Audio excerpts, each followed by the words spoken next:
Hey everybody, I'm Adam Ortiz. I'm the administrator for EPA's Mid-Atlantic region, based here in Center City, Philadelphia. Hi, I'm Julie Hancher. I'm co-founder and editor of Great Philly. I'm so glad to have Adam, the Mid-Atlantic Regional Administrator of the EPA, here with us today. So thanks for being here and chatting about Earth Month, this upcoming, I guess we're now in April. We are now in April, which is Earth Month. You know, we're big on Earth Month. We're big on Earth Year, but Earth Month, we just give an extra bright spotlight on the work that we're doing. And we need to do it with, folks like you, folks, at home, in their businesses, because cleaning up the environment is an all hands on deck enterprise. We need everybody's help. So we're so pleased to have you here in our office, and we're excited about working with you with all the fun stuff we're going to be doing this month. Thanks. I'm so excited to be here in downtown Philadelphia. And actually, it's a super exciting time because as we are filming this, the Society of Environmental Journalists has come to Philadelphia, which is bringing, journalists from all over the U.S. to see our lovely city and region. So I'm curious, what does that mean to you in the EPA, having all these experts from around the country observing what's happening with the environment in this area?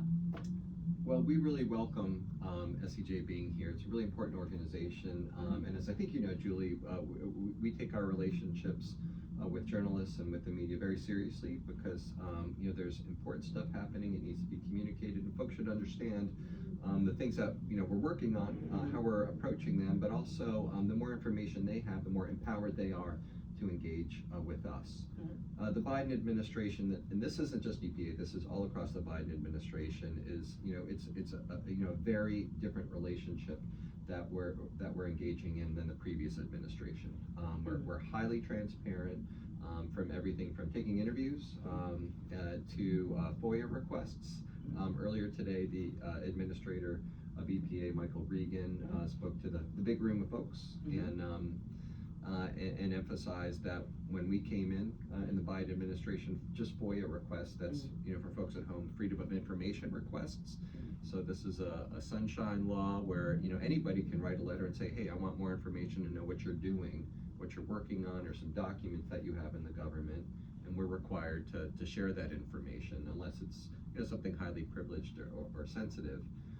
So those requests were taking almost a year in the previous administration, and now we have response to those requests down to just a few weeks. So that's just an example of how seriously we take this relationship, because journalists are so important to a free and independent country, that we shine a light on the things that need attention.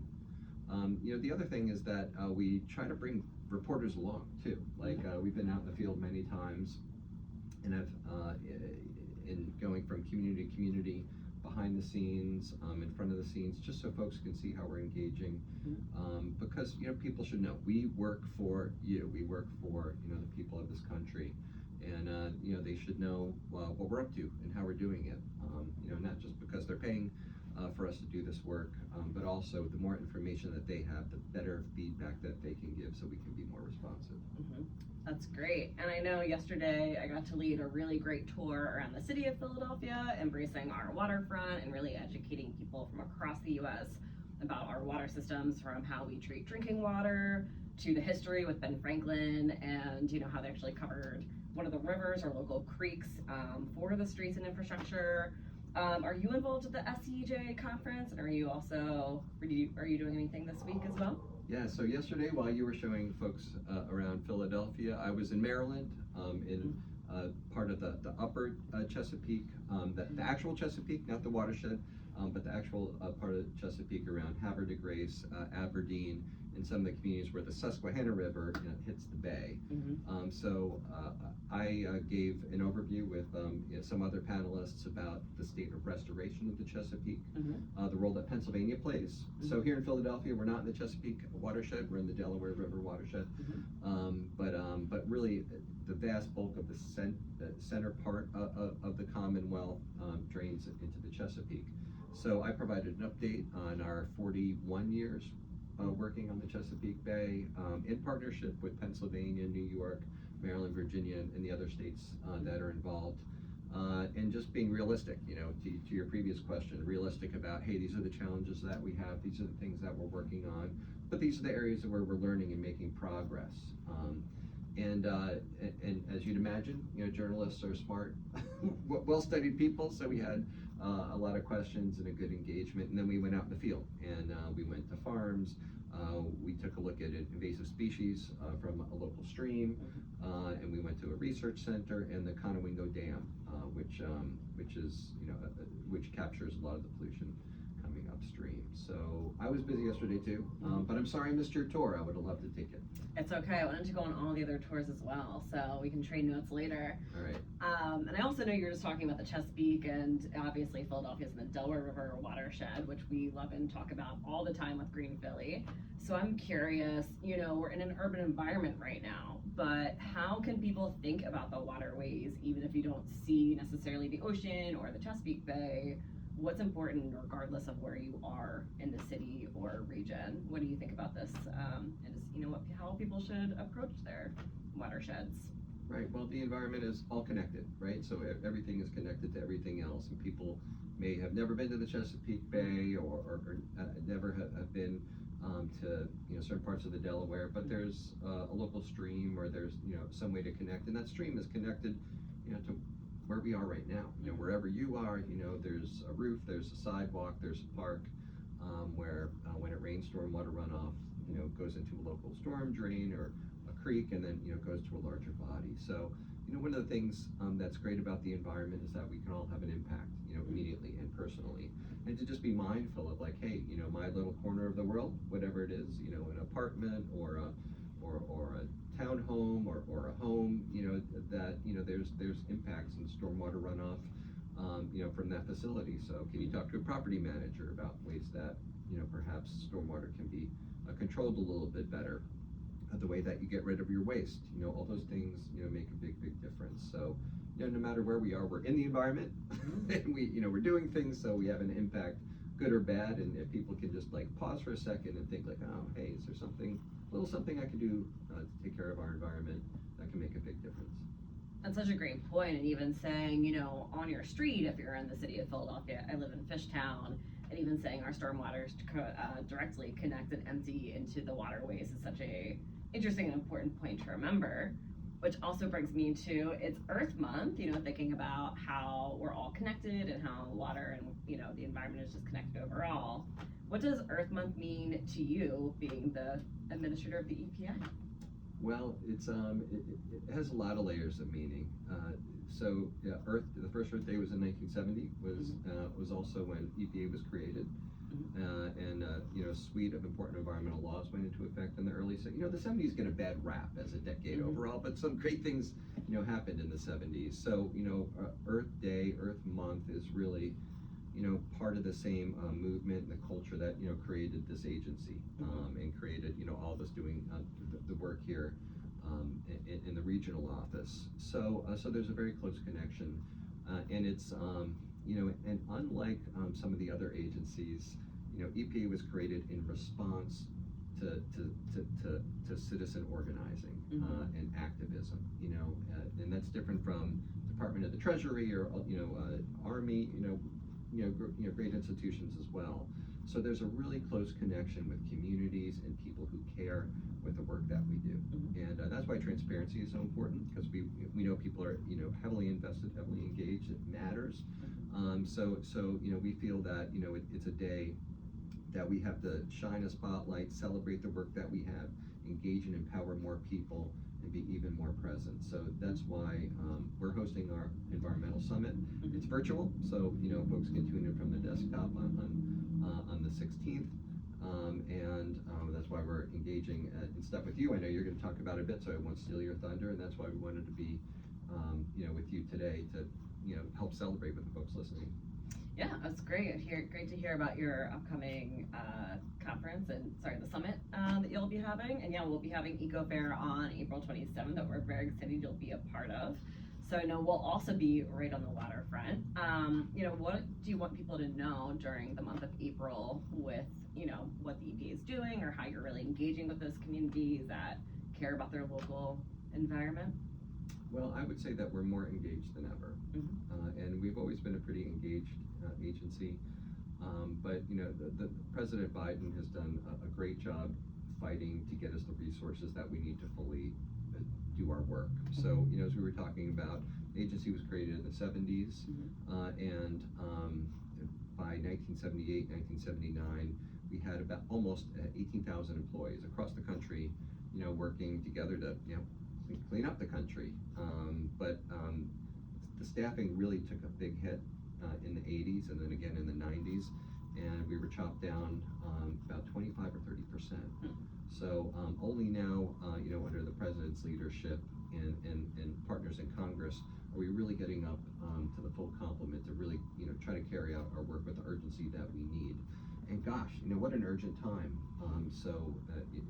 Climate change impacts are really real as we're getting into the summertime. We're concerned about, are we going to experience the wildfires and the extreme heat that we did last summer.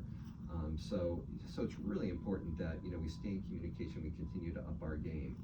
The other thing I'm excited to communicate is that we're focusing more on communities that have been historically forgotten. So this has been a big deal, that the environmental burdens from industry and sort of the dirtier parts of our society are often born in the communities and by the people who are lowest income, who are most marginalized. So 40% of our resources under the president's budget have to go to communities that are historically disadvantaged. And these are communities that have been historically redlined, and they're in all cities, they're in all parts of our region here in the Mid-Atlantic.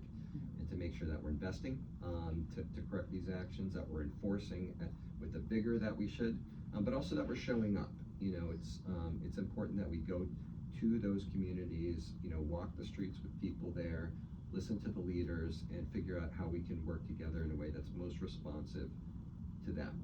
We're in a 20th floor office here, but we got to get down on the ground.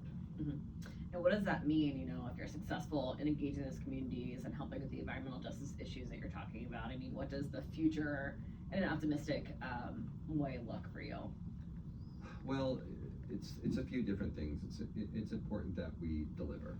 So, and that could be from removing toxics. So we were in Baltimore last week, right by the bridge collapse. There's an environmental justice community we've engaged in, and we're doing a $40 million remediation of contaminated site by an old steel mill. So it's important that we deliver on that stuff. At the same time, there's other burdens that communities have, and by showing up and listening to the folks there, they pointed out that a part of their park, they don't have a ton of green space, but the green space that they have floods regularly. So we've been working with the local government and the planning agencies to redo the park so people can have access to the outdoors in a healthy, in a safe way. So there's these little things that come up as well. Some things we have formal authority over, like we'll clean up this or that, or we'll crack down on a polluter, but sometimes we have to listen and problem solve and help connect smaller stressors, like the flooding of the park is a smaller stressor, but it's still a stressor, and it's still part of the overall quality of life of communities. So it's really listening and being present. And then another deliverable is that people feel heard, that they feel engaged, that they know they can pick up the phone or write an email and it's going to get responded to. And you only do that over time by developing trust and relationships. Definitely. So being that it's Earth Month, I'm curious, what can people do at home to be more sustainable every day? What are some of your recommendations? Oh, we could spend a whole hour talking about this stuff. Days. We spend days. Okay, we're going to camp out. We're going to do a retreat, record it all. As I said earlier, the great thing about environmental work is there's something everybody can do, like every single day, and that's not true for the other challenges that we have. Not all of us are school teachers, or not all of us are police officers. This is something that we all actively participate, and we create, the health of the environment together. Mm. So, personal practices, I have, as you can see on my desk, might be out of the shot, I have like any number of reusable containers, simple things like that. Good sticker collection too on those, I see. Great sticker collection, yeah. Just like mine. Well, I was hoping you'd bring a sticker or two. It's over there. Okay, I know. I'll bring some for you next time with Green Philly. Okay, all right, game on. I'm reserving some real estate on my Okay. coffee tumbler there for you. Thank God. But anyway, sorry. So what are some other things people could do? So bringing some reusable water Oh bottles. yeah, like little things like that. Recycling right. Mm-hmm. So it can be confusing what's recyclable or not. So do the homework. Try to figure out like, hey, is this thing I've been recycling? Should I really be doing that? Mm-hmm. There's ample resources on the internet, but That's one of our things we cover too as well. We talk about all those odd things people can recycle and where to go for sure on Green Philly. Right, absolutely. Mm-hmm. And then transportation decisions. So the city's made a lot of progress in multimodal transportation, in transit. So doing our best to reduce time in the car and walking, biking, or jumping on an electric mobile contraption of some kind. And there's several. It's not just bikes anymore. So there's lots of creative ways to do stuff. But yeah, people, whatever people are interested in, some people love healthy food, some people love growing their own food, there's ways that, people can engage in and have fun with it. I think this stuff is fun. Definitely. I know my dad started teaching me how to grow veggies when I was younger, and I'm still trying to do that with my container garden. Usually I kill a few plants and usually have some great successes as well. But Adam, I was going to say thank you so much for sharing all of these great tidbits, especially during Earth Month. I'm curious if people at home want to continue to follow the EPA and what you're doing through Earth Month and every month. What are the best ways to connect with what you're up to? Yeah, thanks. We have a very active presence on social media. We recently launched our own Instagram account. EPA, the big organization has a great handle, so folks should follow. But if you want to find out more what we're doing in the greater Philly area and the rest of the region, follow our Instagram. We're also on all the other stuff as well. And folks, don't be shy. It's something I say a lot. If you have a question or a concern or something you think we should pay more attention to, or if you have feedback, for us about something we're doing, absolutely engage with us. Our staff is highly engaged. We love connecting with people in solving problems together. So don't be shy. We're around, and it's great to be with you here in Center City in our office. Great. Thank you so much, and happy Earth Month to you. Thank you. Likewise.